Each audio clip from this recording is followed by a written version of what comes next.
آج سے 11 سال پہلے، یہ سن لیں ذرا، 11 سال پہلے میں نے کیا کہا تھا، یہ ذرا پہلے سن لیں، کیونکہ یہ میں نے آپ نہیں، یہ میں نے سب پیشن گوئی کی ہوئی تھی کہ یہ سرکس ایک دن ہوگی. تو اگر یہ آپ وہ 11 سال والی ویڈیو چلا دیں.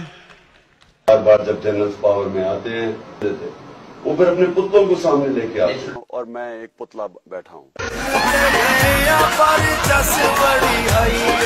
لیکن آپ نے انجوائے کرنا ہے. آج جناب میاں محمد نواز شریف صاحب، میں سب سے پہلے تو آپ کو خوش آمدید کہتا ہوں.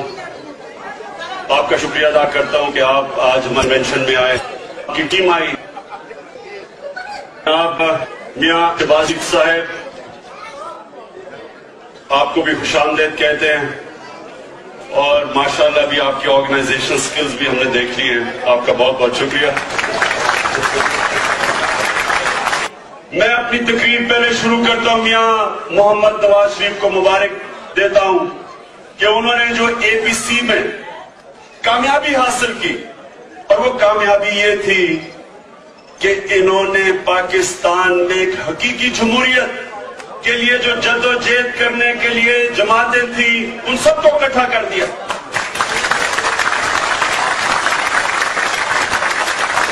کیونکہ اب تک پاکستان کی جو اپوزیشن تھی وہ تحریک نہیں چلا سکتی تھی.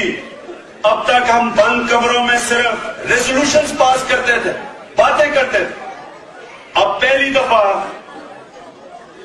وہ جماعتیں اکٹھی ہوئی ہیں جو عملی طور پہ جد و جہد کرنے کے لیے تیار ہوئی ہیں، اور جس کا پہلا جلسہ انشاءاللہ 9 اگست کو کوئٹہ سے شروع ہوگا. یہ تحریک کا آغاز ہوگا، بلکہ انگلینڈ میں تحریک کا آغاز ہو چکا ہے. آپ پہلے لوگ ہیں جو اس پارٹی میں شامل ہیں.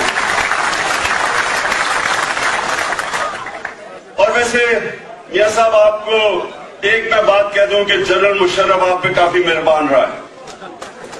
سننے میں ہی بات، وہ مہربان ایسے رہا ہے کہ اس نے آپ کی پارٹی کے سارے 2 نمبر لوٹوں کو اٹھا کے کاف لیگ پہ ڈال دیا. یعنی کہ اس نے وہ کام کیا آپ کی پارٹی کے لیے جو آپ خود بھی نہیں کر سکتے. آپ کی پارٹی کو صاف کر دیا. That's all, folks.